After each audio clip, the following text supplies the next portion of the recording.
کسی بھی مسلک کا باپ ہو, آج جب بیٹی کو ایسے لے کر کے نکلتا ہے تو یقیناً اس کی بیٹی بیمار ہوتی ہے اور وہ دواخانے کی طرف دوڑتا ہے اور کہتا ہے ڈاکٹر میری پوری پونجی لے لے مگر میری بچی کو بچا لے. یہ میلاد کے بعد کے جذبات ہے.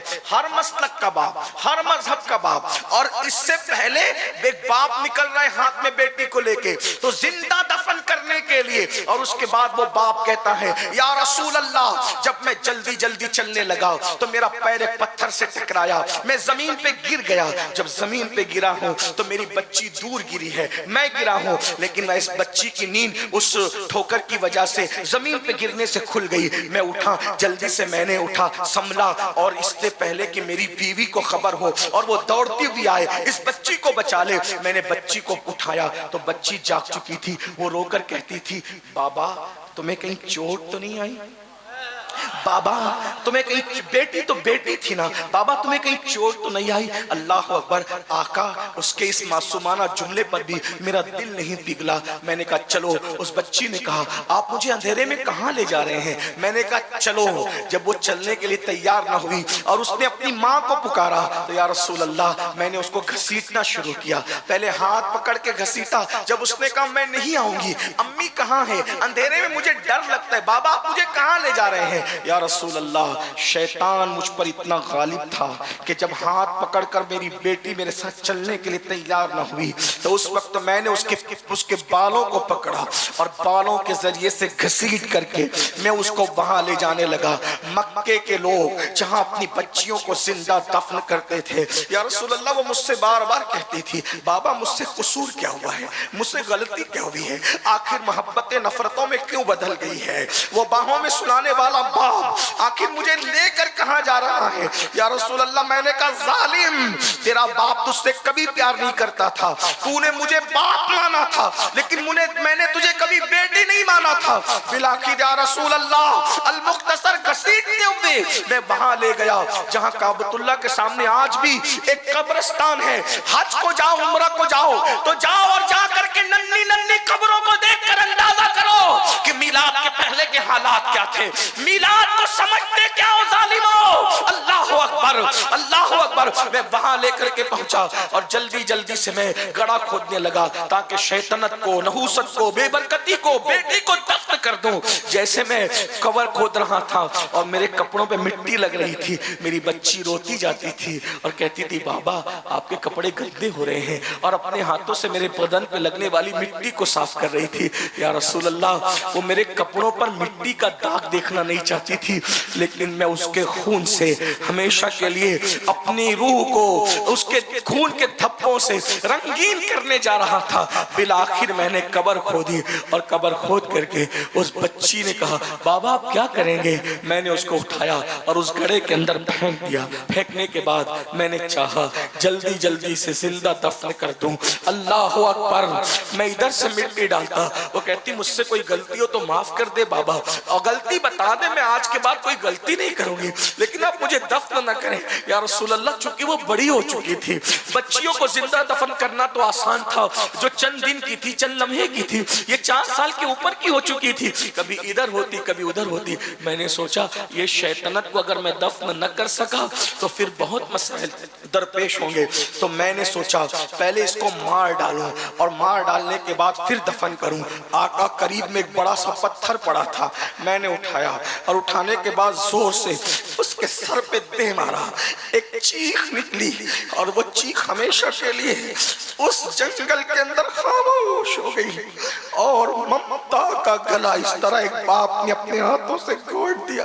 یا رسول اللہ پھر جلدی جلدی میں نے اس کو دفن کیا, اور جب دفن کر کے میں لوٹ رہا تھا تو میں بہت خوش تھا, سینہ تان کے لوٹ رہا تھا. شیطنت دفن کر دی, نحوست دفن کر دی, بے برکتی دفن کر دی, مگر یا رسول اللہ جب میں لوٹ رہا تھا خوشی خوشی دیکھی تو میرے ضمیر پہ ایک بوجھ تھا، یوں لگتا تھا جیسے صدائے باز گشت کے طور پہ اب بھی وہ جملے میرے کانوں سے ٹکرا رہے ہیں، بابا مجھ سے غلطی کیا ہو گئی، میرا قصور تو بتائے نا بابا، میں نے غلطی کیا کی ہے؟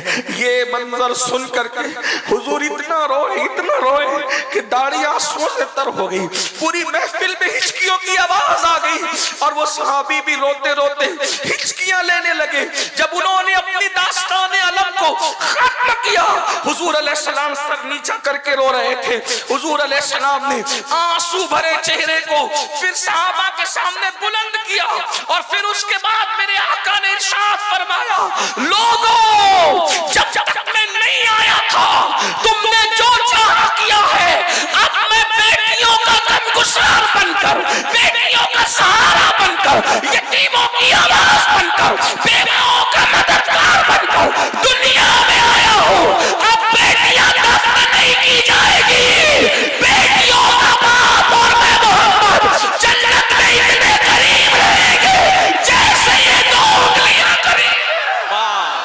نعرہ تکبیر، نعرہ رسالت، آمد رسول کانفرنس، بیٹیوں کا باپ اور میں محمد، بیٹیوں کا باپ اور میں محمد جنت میں اتنے قریب رہیں گے، اتنے قریب رہیں گے جیسے یہ دو انگلیاں قریب ہیں۔ اللہ کے رسول علیہ السلام فرماتے ہیں اس پر جنت واجب ہو گئی جو بیٹی کی پیدائش پر خوشی کرتا ہے، اچھا نام رکھتا ہے، اچھی تربیت کرتا ہے اور اچھے گھرانے میں اس کی شادی کر دیتا ہے۔ اللہ اکبر، فرمایا میں محمد بیٹیوں کا باپ بن کر کے آیا ہوں۔ یہاں تک کہا گیا اللہ اکبر، جب کسی کے گھر میں بیٹی پیدا ہوتی ہے تو فرشتے اس کے گھر میں نازل ہوتے ہیں، فرشتے نازل ہوتے ہیں اور چاروں طرف سے اس کو گھیر کے کہتے ہیں، اے ننھی جان سے پیدا ہونے والی ننھی جان، جب تک تو اس گھر کے اندر موجود رہے گی ہم بھی تیرے ساتھ ساتھ اس گھر میں موجود رہیں گے۔ یعنی کہ بیٹوں کے باپ کو توجہ کرنا، بیٹوں کا باپ ہونا ایک کی بات نہیں، اللہ بیٹوں کا باپ بھی سب کو بنا، اس سے نسل چلتی ہے، لیکن بیٹوں کے باپ کو برکت کے تعویذ کی ضرورت پڑ سکتی ہے۔ بیٹی ہونا وہ فضیلت ہے کہ جب تک بیٹی گھر میں تب تک رحمت کے فرشتے گھر میں رہتے ہیں۔ یہ بیٹی ہے، اللہ اکبر، اندازہ فرمائیں۔ اب آپ سے پوچھتا ہوں، وہ مسلک کے لوگ جو میلاد کے منکر ہیں، میں کوئی گالی نہیں دے رہا ہوں لیکن ذرا غور کرو مولوی صاحب، آپ میلاد کے منکر ہو، اگر آپ بیٹی کو سینے سے لگا کے ماتھا چوم رہے ہو تو یہ آپ کے دارالعلوم کی محنت ہے یا میلاد النبی کا انقلاب ہے؟ کیا ہے؟ اگر دوسرے کسی مذہب کا انسان، اگر کسی دوسرے مذہب کا انسان اپنی بیٹی کو اپنے سینے سے لگا کر کے، لوگ کہتے ہیں کہ ہم مرد کے لیے کیا کہتے ہیں؟ ہی کہتے ہیں، اور عورت کے لیے کیا کہتے ہیں؟ شی کہتے ہیں۔ اس کا مطلب اسپیلنگ بڑھ گئی نا، تو مطلب ہم عورتوں کو بڑا ہوا مانتے۔ میں نے کہا ہاں آپ نے تو زندہ دفن کیا تھا۔ یہ ہی اور شی میں اگر آپ ایک لفظ بڑھا کر عورت کی عزت کا اظہار کرتے ہیں تو یہ صرف آمنہ کے لال کی آمد کا صدقہ ہے، میلاد النبی کا صدقہ ہے۔ آج جو بیٹیاں پوری دنیا میں جا کے تحقیق کر لو، مشرق سے لے کے مغرب تک، اگر آج بیٹی جل نہیں رہی ہے، اگر آج بیٹی دفن نہیں ہو رہی ہے، اگر آج بیٹی کی ذلت نہیں ہے، اگر آج بیٹیاں عزت پا رہی ہے، اس کا ایک ہی سبب ہے، میلاد مصطفیٰ صلی اللہ علیہ وسلم۔ میلاد مصطفیٰ صلی اللہ علیہ وسلم، یہ میلاد کی محفل ہے، یہ میلاد کی برکت ہے، بیٹیوں کو عزت ملی، میلاد کی برکت ہے، بیواؤں کو عزت ملی، میلاد کی برکت ہے، یتیموں کو عزت ملی۔ میرے آقا علیہ السلام کے پیارے دیوانوں، حضور کیوں تشریف لائے؟ حضور کے آنے سے پہلے حالات یہ تھے، حضور پیغمبر انقلاب بن کر آئے۔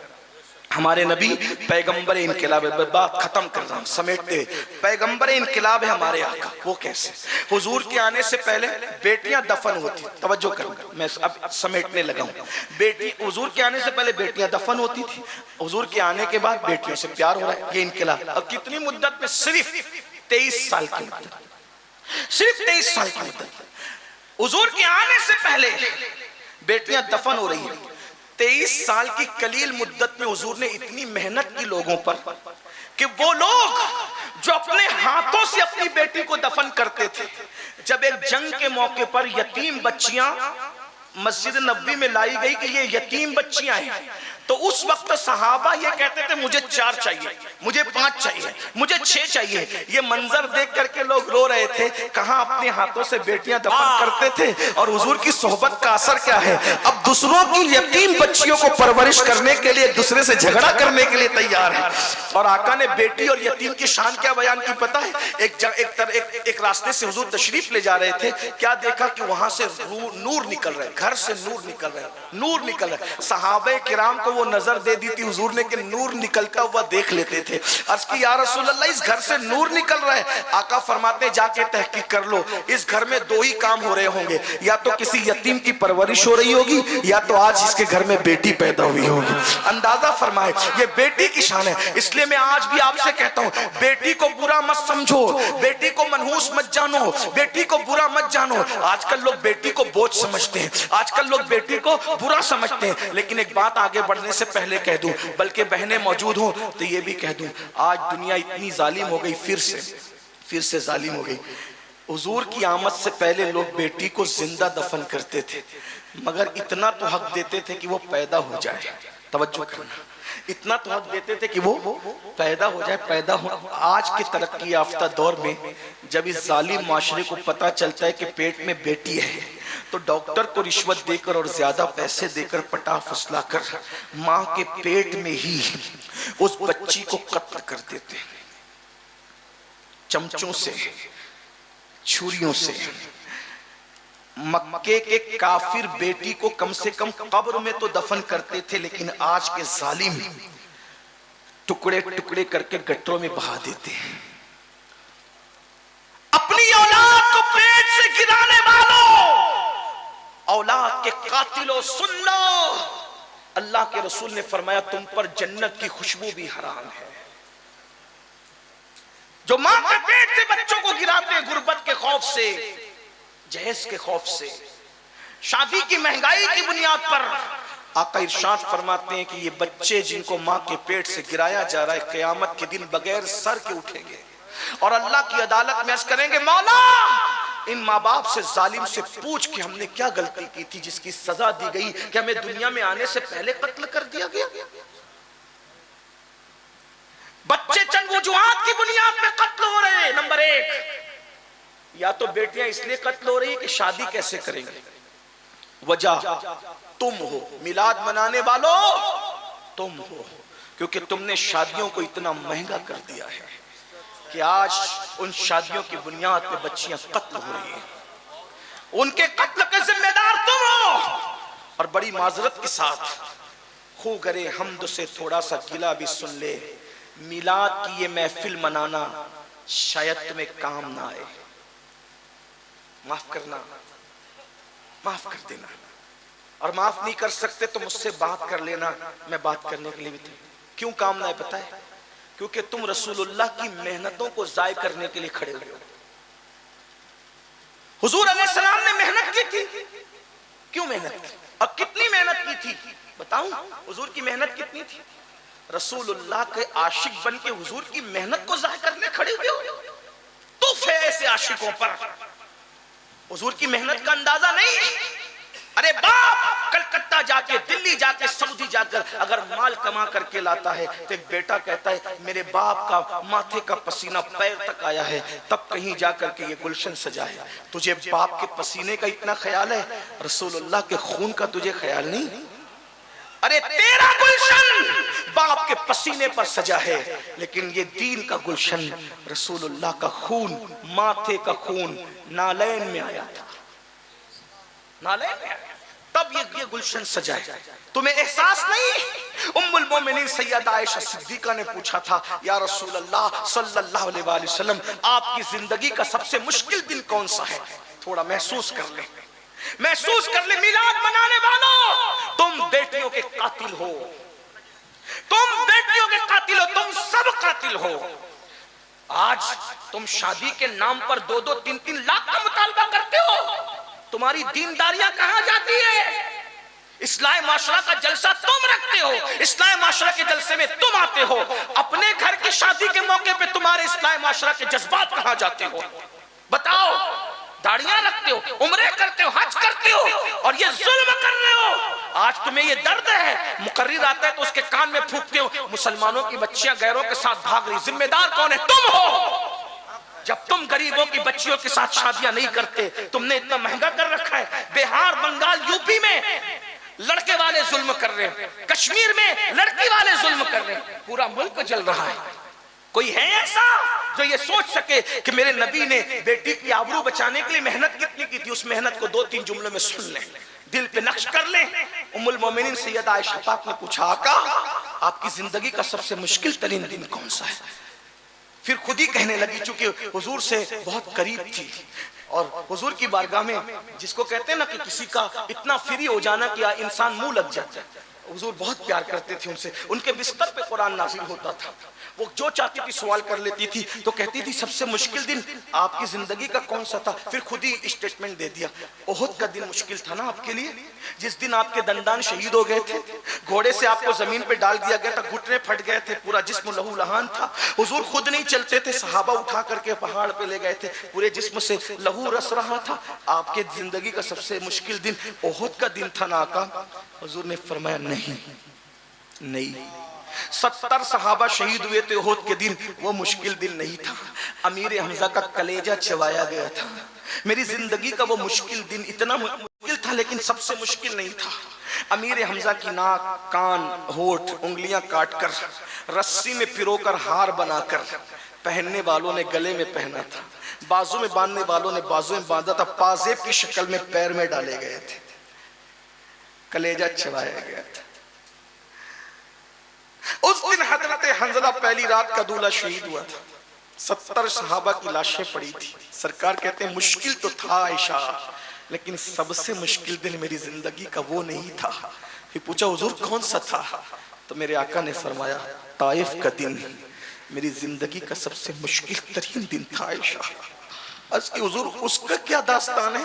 فرمایا عائشہ جب مکے والوں نے میری بات نہیں سنی تو میں طائف گیا, 15 دن, 1 مہینہ یا 40 دن تک, 3 روایتیں ملتی ہیں, میں وہاں رہا. میں نے وہاں کے لوگوں کو سمجھایا, انہوں نے نہیں مانا بلکہ انہوں نے گالیاں دی, پیٹ کے پیچھے چھوکرے لگا دیے. وہ چلاتے تھے پاگل پاگل پاگل, اور آگے 2 قطار لگا کر کے کھڑے تھے, ان کے ہاتھوں میں پتھر تھے. میں جیسے گزرتا تو مجھ پہ پتھر برسا. آج ہم لوگ جب تقریر کرنے جاتے ہیں, نعت پڑھنے جاتے ہیں, دین کی خدمت کرنے جاتے ہیں, تو یہ احساس تڑپاتا ہے غلاموں کے لیے پھول برس رہے, بلکہ غلام بھی نہیں ڈھائے, غلام در غلام در غلام در غلام, بلکہ ان کے در کے سگانے بے ہنر ان پہ پھول برس رہے. نذرانے دیے جا رہے, اچھے سے اچھا کھانا کھلایا جا رہا, اور اس کے بعد جب نکلتے تو ہاتھ جوڑ کے میزبان کہتا ہے حضرت کوئی غلطی ہو تو معاف کر دے. یہ ہم لوگوں کے لیے جبکہ ہم دین کی خدمت نہیں کر پا رہے, لیکن اپنے رسول کے لیے کیا ہوا مسلمانوں, میری قوم کے جوانوں کیا ہوا؟ آقا فرماتے 2 قطار لگا کر کے وہ کھڑے تھے اور مجھ پہ پتھر مار رہے تھے. پتھر سر سے لے کر کے پیر تک مارتے تھے, لیکن خاص طور پہ عائشہ وہ میری پنڈلیوں پہ پتھر مارتے تھے. نالین خون سے بھر گئی تھی, نالین خون سے بھر, مجھ سے کھڑا نہیں رہ جاتا تھا, میں بیٹھ جاتا تھا. عائشہ جب میں بیٹھ جاتا تھا تو وہ دونوں طرف سے میرے بازو پکڑ کے اٹھا کے کھڑا کرتے تھے اور کھڑے کر کے پھر مجھے مارتے تھے. یہ حضور کی محنت تھی. آج حضور کی محنتوں پر کس کو احساس؟ باپ کی محنتوں کا احساس. فجر کی نماز میں بے سود سو کر کے مسجدوں کو ویران کرنے والوں, کیا سمجھتے ہو کہ صرف جھنڈے اور کمکمے اور یہ جلسے تمہیں قیامت کے دن بخشوا دیں گے حضور کی محنتوں کا احساس کیے بغیر؟ یقیناً یہ بخشش کا ذریعہ ہے, مجھے انکار نہیں ہے. میں فکر رضا کا الحمدللہ غلام ہوں. میرے امام کے افکار ہمارے لیے مشعل راہ ہے, لیکن سنیوں میلاد کے جلسے میں آنے والوں، ذرا سوچو جب تم فجر کی نماز میں سوتے پڑے رہتے ہوں گے تو حضور کا یہ جسم زخمی کیا گیا تھا، حضور کے دل پہ کیا گزرتی ہوگی؟ ہاں ہاں، رات کے 3 بجے تک جب تم زنا کی فلمیں دیکھتے ہو عاشقان رسول، جلسوں میں کہتے ہو نبی کے نام پہ جان قربان کریں گے، اور نرم گدوں پہ لیٹ کر کے جب تم گندی فلم دیکھتے ہو تو رسول اللہ کے دل پہ کیا گزر؟ اسی دن کے لیے میں نے طائف میں پتھر کھائے تھے۔ عورتوں کے ساتھ ناجائز تعلقات قائم کرتے ہیں آج کل کے لڑکے اور لڑکیاں، عورتوں کو پاپ کی نظر سے دیکھتے۔ آپ مردہ رسول کا کلمہ نہیں پڑھتے، آپ اس رسول کا کلمہ پڑھتے ہیں کہ آپ کا لمحہ لمحہ ہمارے رسول دیکھ رہے ہیں، اللہ کے اذن اور عطا سے دیکھ رہے ہیں، وہ ہماری جانوں سے زیادہ قریب ہے۔ بتاؤ جب کوئی محنت کرتا ہے، یہ صرف جلسہ محنت سے سجا، اگر اس جلسے کو خراب کریں گے نا تو جلسہ بنانے والے جو جلسہ جنہوں نے منعقد کیا، امام صاحب ہو یا ان کی کمیٹی ہو، امین القادری بھی اگر جلسہ خراب کرے گا اچھا نہیں لگے گا، بولے گا دوسری بار اس کو مت بلانا، سید ہوگا اپنے گھر کا، ہمارا جلسہ خراب کر گیا۔ میں پوچھتا ہوں جو تمہارے 1 مہینے کی محنت پر چندے کے پیسے کے سجائے ہوئے جلسے کو برباد کرے، تمہارا دل اتنا ٹوٹتا ہے، نہ سید دیکھتے ہو، نہ عالم دیکھتے ہو، نہ خطیب دیکھتے ہو، اس سے تم ناراض ہو جاتے ہو جس رسول نے 23 سال محنت کی ہے۔ رسول اللہ کی محنت اگر ہم محسوس نہ کریں کون محسوس؟ حضور کا خون پیشانی کا نالین میں آیا، جب حضور کو پتھر مارے جاتے تھے پٹی باندھنے کے لیے زخموں پہ کپڑا بھی نہیں تھا، ام المومنین سیدہ خدیجہ اپنا دوپٹہ پھاڑ کر کے سر پہ اور زخموں پہ باندھتی۔ حضور علیہ السلام کے گھر میں کھانا پکتا تھا تو مکے کے گنڈے گندگی اور غلاظت جو پاخانہ کرتے ہیں، گندگی غلاظت اٹھا کر لاتے تھے، حضور کی ہانڈی میں ڈال دیتے تھے۔ غور کیجئے، چلتے تھے تو کانٹے بچھائے جاتے تھے، کانٹے۔ یہ حضور کی 2 بیٹیوں کو طلاق دیا گیا اس لیے کہ حضور دین کا کام نہ کریں۔ 3 سال تک کے گھاٹی میں پورے خاندان کو قید کر دیا گیا۔ رسول اللہ کے گھر کے بچوں نے درخت کی پتیاں چبائی، چمڑے جلا کر کے پیس کر کے اس کا شربت بنا کر کے پیا، یہ محنت ہے۔ اب بتاؤ جب تمہاری وجہ سے شادیاں مہنگی ہوگی، کار مانگو گے، جہیز مانگو گے اور بیٹیاں غیروں کے ساتھ بھاگے گی، شادیاں مہنگی ہوگی یا پیٹ کے بچے قتل کیے جائیں گے، اور جب میدان محشر میں تم رسول اللہ کی بارگاہ میں حاضر ہوں گے میلاد منا کر یا جو بھی دعوے کر کے، حضور چہرہ پھیر لیں، حضور چہرہ پھیر لیں، بتاؤ کیا ہوگا؟ آج رسول اللہ کی محنت کا احساس نہیں ہے تمہیں؟ کوئی شراب پی رہا ہے، کوئی نشہ کر رہا ہے، ارے شراب کی بوتل ہاتھ میں آنے سے پہلے تجھے محسوس ہونا چاہیے کہ یہ دین میرے گھر تک کتنی محنتوں سے پہنچا۔ ایسے منافق صفت دیندار مت بنو، زبان پہ جلسوں میں دین اور اندر دنیا۔ جب تم بیٹے کا رشتہ طے کرنے جاتے ہو تو مولانا کو کیا کہتے ہیں؟ مولانا میری بیوی نہیں مان رہی ہے، وہ جہیز کا مطالبہ کر رہی ہے۔ اتنے فرما بردار ہو بیوی کے، ہر دن تم چلاتے ہو بیوی کو اور شادی کے موقع پہ تمہیں بیویاں نظر آتی ہیں، بہانے بہانے سب مانگ رہے ہیں۔ اور اگر میری یہ گستاخی معاف ہو تو میں ہندوستان کی زمین پہ یہ ضرور کہہ رہا ہوں کہ صرف دنیا دار لوگ نہیں، دیندار طبقہ بھی اس لعنت میں ملوث ہے۔ کیا جواب دو گی اللہ کو؟ کیا جواب دو گی؟ اگر واقعی میلاد منانا ہے تو انقلاب کا حصہ بنو اور آج سچے دل سے طے کرو مجھے خوش کرنے کے لیے نہیں، اپنے نبی کو، میلاد والے رسول کو جس کے ذریعے سے میں جنت لینا ہے ان کو خوش کرنے کے لیے کہ انشاءاللہ اب میں اپنی شادی کروں یا اپنے بچوں کی شادی کروں، جو کنوارے وہ اپنی شادی کے بارے میں، جو اولاد والے وہ اپنی اولاد کے بارے میں یہ حضور سے وعدہ کریں، مجھ سے نہیں کہ یا رسول اللہ اگر آپ کی امت کی بیٹیاں جہیز کی وجہ سے پیٹ میں قتل ہو رہی ہے یا اوروں کے ساتھ بھاگ رہی ہے تو جب میں اپنے بیٹے کا نکاح کروں گا تو انشاءاللہ میں یوں کہوں گا کہ بغیر جہیز کے نکاح کروں گا، اگر میرا سمدھی دینا بھی چاہے گا تو میں کہوں گا جا کسی اور موقع سے دے دینا، لیکن جہیز کا خاتمہ کروں گا اور اللہ اکبر بغیر جہیز کی شادی کر کے دنیا کو بتاؤں گا کہ نبی کے نام پہ جان دینا بھی جانتے ہیں اور بدعت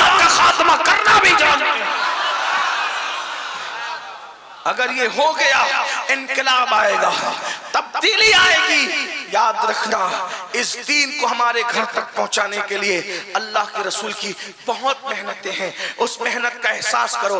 آج ہم صرف زبان سے میلاد مناتے ہیں، جھنڈے لگاتے ہیں، لیکن حضور کی محنت کا ہمیں احساس۔ بھائیو ایک دن میں 3 بار کپڑے بدلتے ہو، اچھا ہے بدلو، 4 بار بدلو۔ ہماری قادری، ہم تو قادری صوفی لوگ ہیں، ہماری قادریت بہت تصوف میں بہت انجوائے والی ہے۔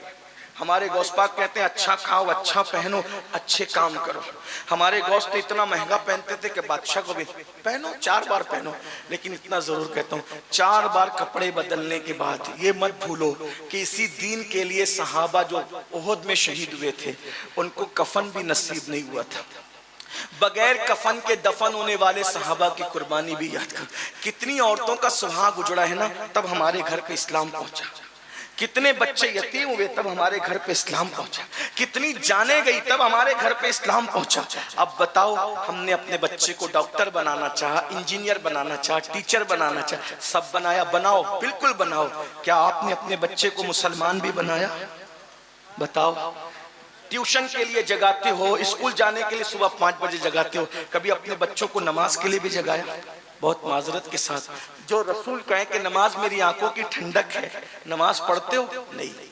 جلسے میں آئیں 3 گھنٹہ بیٹھیں گے، 5 گھنٹہ بیٹھیں گے، کتنے لوگ عشاء پڑھ کے ہاتھ مت اٹھانا، ذلیل کرنا مقصد نہیں، حضور کی امتی ہو، ہم سے بہتر ہوا، آپ کی حرمت کو کعبے سے افضل قرار دیا گیا ہے، لیکن اتنا پوچھتا ہوں عشاء کتنے پڑھ کے آئیں اور جا کے فجر کتنے پڑھیں گے؟ بہت معذرت کے ساتھ عرض کروں، جو جلسہ کرتے ہیں نا وہ بھی اللہ ماشاءاللہ نماز نہیں پڑھتے۔ جلسے کی مصروفیت میں یہ مغرب بھی چھوڑتے ہیں، عصر بھی چھوڑتے ہیں، عشاء بھی چھوڑتے ہیں۔ کروڑوں جلسے ایک پڑھنے میں رکھا جائے اور ایک سجدہ فرض ایک پڑھنے میں رکھا جائے، کروڑوں جلسے اس سجدے کا بدل نہیں ہو سکتے۔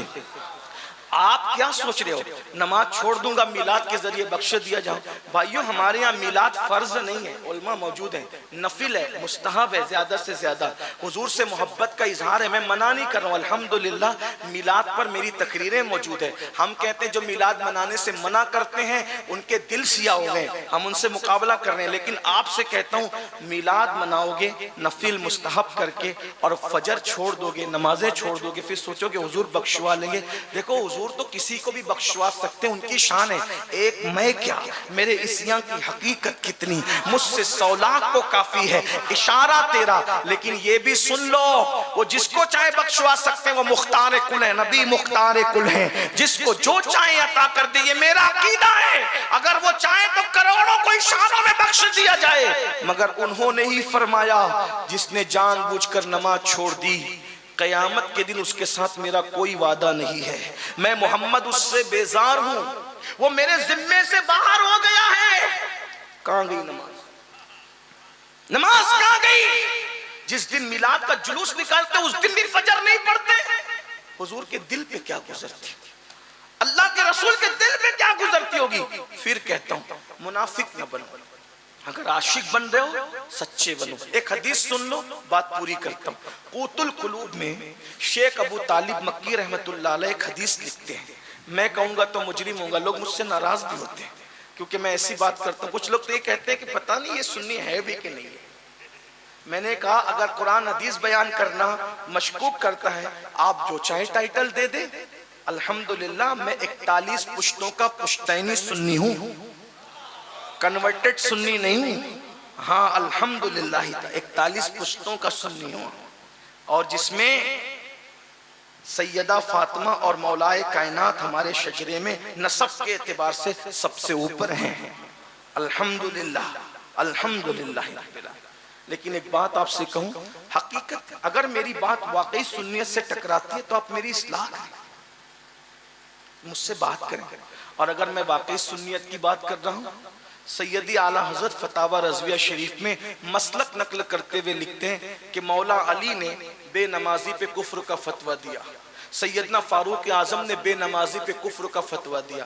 آپ سے پوچھتا ہوں کہ آپ کے نزدیک مولا کائنات اور سیدنا فاروق اعظم کا فتویٰ اسی طرح نظر انداز کرنے کے قابل ہے؟ اگرچہ ہم حنفی ہونے کے اعتبار سے ہمارے اعلیٰ حضرت نے بتایا ہمیں اور ہمارے امام نے بتایا کہ ہم بے نمازی کو ڈائریکٹ کافر نہیں کہتے، فاسق کہتے ہیں، ہمارا عقیدہ یہ نہیں ہے، اس لیے کہ جو حدیثوں میں آیا ہے اس کی تعویل ہمارے امام اعظم نے کی ہے. لیکن ایک بات آپ سے کہتا ہوں, مولائے کائنات نے فتویٰ دیا بے نمازی کافر. فاروق اعظم اگر اللہ نہ کرے 1000 بار نہ کرے, اگر آپ سے پوچھتا ہوں امام اعظم کے قول کی بجائے مولائے کائنات کے قول پر قیامت کے دن فیصلہ ہوا تو کہاں جاؤ گے؟ کہاں جاؤ گے؟ میں افضل و تفضیل کی بھی بات نہیں کر رہا ہوں, امام اعظم بہرحال غلام ہے, لیکن آپ بتائیں تو صحیح, من ترک الصلاۃ متعمدا فقد کفر کا لفظی ترجمہ کیا جائے تو کیا ترجمہ کر, یہ متعمدا فقد, یہ فقد کہاں جا رہا ہے؟ فقد یہ تو احناف کی کشادہ قلبی ہے کہ فقد کا لفظی ترجمہ نہیں کرتے, بلکہ اس کا جو ہے وہ عرفی اور اصطلاحی ترجمہ کر کے اس کی معنویت کو بیان کر دیتے ہیں. لیکن اگر یہ فقد کا ترجمہ ہو جائے نا تو پھر تمہاری آنکھیں کھل. آپ کیا سمجھتے ہو؟ ہم قادری ہیں, ہم چشتی, نقشبندی, سروردی, رضوی, برکاتی, وارسی ہے, مداری. میں نے کہا بھیا سب بنو, سب سر آنکھوں پر, پہلے مسلمان تو بن جاؤ. جو مسلمان رسول اللہ بنانے کے لیے آئے تھے, صحابہ کہتے ہیں ہم رسول اللہ کے دور میں مومن اور کافر میں فرق کرتے تھے. کس وجہ سے؟ حدیث نہ ہو میں غلامی لکھنے کے لیے تیار ہوں, میں غلامی لکھنے کے لیے تیار ہوں, میری ذمہ داری ہے. صحابہ کہتے ہیں مومن اور کافر میں فرق کرتے تھے. کس بنیاد پر؟ صرف نماز کی بنیاد پر. جو نماز پڑھتا تھا ہم اس کو مومن سمجھتے تھے, جو نماز نہیں پڑھتا تھا ہم اس کو کافر سمجھتے. یہ رسول اللہ کے دور کا یہ پہچان تھی, یہ پہچان تھی رسول اللہ کے دور میں. مومن بتاؤ صحابہ کے نزدیک اپنا ایمان ثابت نہیں کر سکتے, غوث پاک کے نزدیک اپنا ایمان ثابت نہیں, جاؤ گے کہاں؟ ڈر نہیں لگتا؟ جو مال اور جو دولت قبر میں نہیں لے کر کے جاؤ گے, اس کے لیے 12 14 گھنٹے محنت کرتے ہو, اور جو نماز قبر کے اندر ساتھ جائے گی اس کے لیے 10 منٹ نہیں نکال سکتے. صرف 10 منٹ کا ٹائم لگتا ہے ایک وقت کی نماز کے لیے. میں کہتا ہوں جنت کے لیے نہ پڑھو, کم سے کم سچے سنی بننے کے لیے تو نماز پڑھ لو. نماز میں حضور علیہ السلام کی آنکھوں کی ٹھنڈک ہے, ٹھنڈک. اور یاد رکھنا آقا فرمانے کہ قیامت کے دن اس کے ساتھ میرا کوئی وعدہ نہیں ہے, میں اس سے بیزار ہوں. اور یاد رکھنا ہم سنیوں کا عقیدہ ہے, سنیوں جب تک رسول اللہ کے ہاتھ نہیں اٹھیں گے جنت کسی کو نہیں ملے گی. تم اور میں تو دور کی بات, عالم مولانا مفتی صحابہ دور کی بات, خلیل اللہ کو بھی اس دن رسول اللہ کی حاجت ہوتی ہے. خلیل اللہ کو حاجت رسول اللہ کی. جب تک حضور کی بارگاہ میں اللہ اکبر نگاہ کرم نہ ہوگی کسی کی بگڑی نہ بنے گی. اب سوچو نماز چھوڑنے والوں 10 منٹ کا ٹائم لگتا ہے, میلاد منانے والوں مناؤ, دھوم سے مناؤ میلاد. حشر تک ڈالیں گے ہم پیدائش مولا کی دھوم, مثل فارس نجد کے قلعے گراتے جائیں گے, خاک ہو جائیں عدو جل کر مگر ہم تو رضا, دم میں جب تک دم ہے ذکر ان کا سناتے جائیں گے. میلاد منائی جاتی رہے گی لیکن غور سے سننا. حضور کے پاس گئے, یا رسول اللہ نظر کرم کر دے, جنت دے دے. اور حضور نے نظر چہرہ پھیر لیا. ظالم, تو زنا کی فلمیں تو دیکھتا تھا لیکن 10 منٹ تجھے نماز کے لیے نہیں تھا. مال کمانے کے لیے کلکتہ, دلی اور سعودی تک گیا, لیکن گھر کا بسترہ چھوڑ کے محلے کی مسجد تک نماز کے لیے میری آنکھوں کی ٹھنڈک کے لیے نہ جا سکا. بولو یہ دنیا ہے, بے وفا ہے. بھائیو اولاد کے لیے جو کما کے جما رہے ہو, جماؤ, بہت جماؤ, اللہ تمہیں خوب دے. میں منع نہیں کر رہا ہوں, لیکن یہ سب اولاد عیش کرے گی, عیش. جیتے جی بچے 24 گھنٹے میں خیریت کا فون نہیں کرتے ماں باپ کو, یہ مرنے کے بعد مغفرت کی دعا کریں گے. یہ مصروف بچے ہیں. خود سوچو, سعودی چلے جائیں, دلی چلے جائیں, کلکتہ کمانے کے لیے, بوڑھی ماں انتظار, اس کو تو بڑا فخر کہ میرا بچہ سعودی میں ہے, میرا بچہ دلی میں, میرا بچہ کلکتہ میں. 24 گھنٹے میں ایک فون نہیں آتا بوڑھے ماں باپ. بتاؤ نا, عبرت لے لو, عبرت. اللہ سب کے بچوں کو نیک بنائے, لیکن عبرت لے لو کہ جو بچے 24 گھنٹے میں ہمیں جیتے جی فون نہیں کر رہے ہیں, وہ ہماری مغفرت کے لیے دعا کیا کریں گے؟ جو کچھ کرنا اپنے لیے کر لو, یہی سے کر لو, اپنے ہاتھوں سے کر لو. لا تنس نصیبک من الدنیا, دنیا سے اپنے نصیب کا مت بھولو, سوائے کفن کے کچھ نہیں لے جاؤ گے. سب یہاں بہویں راج کرے گی, بیٹے راج کرتے رہیں, لیکن آپ کا ہمارا کوئی نہیں ہے. قبر میں کیڑے چلیں گے, ان موٹے موٹے نرم نرم خوبصورت جسموں میں کیڑے چلیں گے. بہت گھمنڈ ہے نا اپنے نسب پر, اپنے جسم پر, اپنی دولت, کیڑے چلیں گے. میں کوئی بددعا کے طور پہ نہیں کہہ رہا ہوں, حقیقت ہے. ایسے کیڑے کہ ہڈیاں بھی چاٹ جائیں گے کیڑے. کیونکہ حضور سے وفا نہیں کی، نماز نہیں پڑھی، حضور کی بات نہیں مانی، صرف زبان سے دعوے کرتے رہے۔ مگر ہاں اگر کوئی سچا رسول اللہ کا وفادار ہے، کیڑا چلنا تو دور کی بات، انشاءاللہ اس کا کفن بھی میلا نہیں ہوگا۔ لیکن کوئی وفا تو کرے۔ جو حدیث پڑھنے لگا تھا وہ سن لے، بات میں پوری کرتا ہوں۔ قوت القلوب میں شیخ ابو طالب مکی رحمت اللہ علیہ حدیث لائے کہ اللہ کے رسول علیہ السلام کا ارشاد ہے، میرے آقا فرماتے ہیں جو مجھ سے عشق کا دعویٰ کرے، ہم سب عاشق لوگ ہیں نا، عشق کا دعویٰ، آقا فرماتے ہیں جو مجھ سے عشق کا دعویٰ کرے اور پوری رات سوتا رہے، میں محمد اعلان کرتا ہوں کہ وہ جھوٹا ہے، جھوٹا۔ جو رات بھر سوئے عشق کا دعویٰ کر کے وہ جھوٹا ہے، تو جو فجر میں بھی سوتا رہے صبح کے وقت وہ کتنا بڑا جھوٹا ہوگا۔ اس کا مطلب جو عاشق لوگ ہیں نا وہ راتوں کو سوتے نہیں ہیں، عشق ہو جائے تو درود پڑھتے جگیں گے، نفل پڑھتے جگیں گے۔ دیکھا اس عاشق کو جو ماں کے پیٹ سے ولی پیدا ہوا تھا، لیکن 40 سال تک عشاء کے وضو سے فجر کی نماز پڑھی۔ غوث پاک کو جانتے ہو کہ نہیں جانتے؟ انہیں کیا ضرورت تھی؟ ماں کے پیٹ سے ولی پیدا ہوئے تھے۔ لیکن عشق جتنا زیادہ ہوتا ہے آدمی عبادت اتنی ہی زیادہ کرنے لگتا ہے۔ ہم کیسے عاشق ہے کہ 3 دن تک پاک بھی نہیں رہتے، کھڑے ہو کے پیشاب کرتے ہیں۔ ہم کیسے عاشق ہے کہ ہفتے بھر مسجد جانے کی توفیق بھی نہیں ہوتی۔ ایک جملہ کہہ دوں، برا نہ مانو تو، جو عشق تمہیں گھر سے نکال کے مسجد تک نہیں لے جاتا، اتنا کمزور ہے تمہارا عشق۔ تو جو عشق اتنا کمزور ہو جو گھر سے مسجد تک نہ لے جا سکے، وہ عشق تمہیں کبھی جنت تک نہیں لے جا سکتا۔ عشق تو وہ ہے جس نے حنظلہ کو پہلی رات کی دلہن چھڑوا کر احد کے میدان تک لایا تھا۔ عشق تو وہ ہے جس نے امام حسین کو مدینے کا آرام چھڑوا کر کربلا تک لایا تھا۔ عشق تو وہ ہے جس نے حمزہ کو اتنا حوصلہ دیا تھا کہ کلیجہ چبوا کر بھی مسکرا رہے تھے۔ عشق یہ ہے۔ یہ عشق والے مزے لے رہے ہوں گے، اور ہم جیسے جو صرف دعویٰ کر رہے ہیں دعوے میں رہ جائیں گے۔ دعا کرو اللہ میں سچا عاشق بنائے۔ عہد کرو، بولو کرتے ہو عہد؟ آج سے نماز چھوٹے گی؟ بولو آج سے نماز چھوٹے گی؟ نہیں۔ کتنے لوگ اللہ کے رسول کو گواہ بنانے کے لیے ہاتھ اٹھا کر وعدہ کرتے ہیں انشاءاللہ 5 وقت کی پڑھیں گے؟ حضور کے نام پہ بتاؤ کتنے ہاتھ اٹھاتے ہیں؟ ہاں ماشاءاللہ، اٹھا کے رکھے، حضور گواہ ہو جائے۔ ذرا ہم بھی تو دیکھیں، ہم دیکھیں نہ دیکھیں لیکن مدینے کی سرکار دیکھ رہے ہیں، اٹھائیں۔ بولو وعدہ کرتے ہو؟ اے اللہ وعدہ کرنا تیرے محبوب کے نام پہ ان کا کام ہے، اس وعدے کی لاج رکھنا تیرے کرم پر ہے۔ اللہ سب کو نماز۔ دوسرا تھوڑا مشکل وعدہ، کتنے وہ غیر شادی شدہ لڑکے ہیں جو وعدہ کرتے ہیں کہ بغیر جہیز کے شادی کروں گا؟ ہائے ہائے، ہاں سبحان، اٹھا کے رکھیں۔ یہ میلاد انقلاب کا نام ہے، لیکن بولو ابا کے کہنے پر تو پھر مجبور نہیں ہو جاؤ گے۔ ماں باپ کی وہی بات ماننا جو شریعت کے مطابق ہو، اور جو شریعت کے خلاف وہ ہاتھ جوڑ کے کہنا کہ آپ کہہ رہے ہیں لے، نبی کہہ رہے مت لے، میں باپ کی نہیں اس وقت رسول پاک کی مانوں گا۔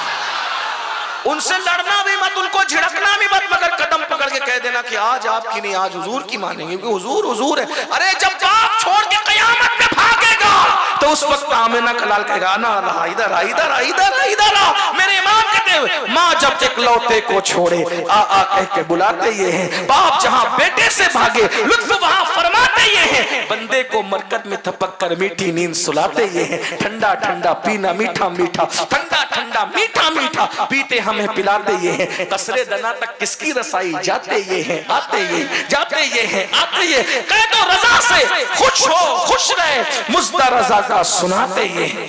ابھی جوانوں نے ہاتھ اٹھائے، ذرا اٹھائیں تو ایک بار۔ ہائے بھولیں گے تو نہیں؟ جو غیر شادی شدہ ممبر پر ہے ذرا ان کی بھی ذمہ داری ہے، ان میں سے کون وعدہ کرتا ہے؟ ذرا اٹھائیں۔ ممبر والے بھی حضور کی امت سے الگ نہیں ہیں، تھوڑا گستاخی معاف کر دیں۔ سب شادی کچھ ہے غیر شادی شدہ۔ اچھا اب شادی شدہ لوگوں کا امتحان ہے، اپنے بچوں کی پوتوں کی جب شادی کریں گے تو کتنے ایسے لوگ ہیں جو حضور کی امت کی بیٹیوں کی آبرو بچانے کے لیے بغیر جہیز کے شادی کریں گے؟ اچھا اٹھا کے رکھیں، یہی بات ہے۔ اللہ سب کو سلامت رکھے، خوش رکھے، آباد رکھے، میلاد کا جشن ہوتا رہے، نثار تیری چہل پہل پر، ہزاروں عید ربیع الاول سوائے ابلیس کے جہاں میں سبھی تو خوشیاں منا رہے ہیں۔ اللہ ہم سب کو توفیق دے، گفتگو کے درمیان اگر کوئی غلطی ہو تو اللہ تعالیٰ معاف کر دے۔ استغفر اللہ ربی من کل ذنب و اتوب الیہ۔ ایک گزارش، جانا نہیں، اگر حاجت ہے تو الگ بات ہے، لیکن اگر حاجت نہیں ہے تو جانا نہیں، کیونکہ ابھی آپ کے سامنے ہمارے عزیز شاعر اسلام دلبر شاہی صاحب اور بھی حمزہ صاحب پہ ہی نا، اور بھی جو شعراء ہیں ان کو سنے پھر جائیں.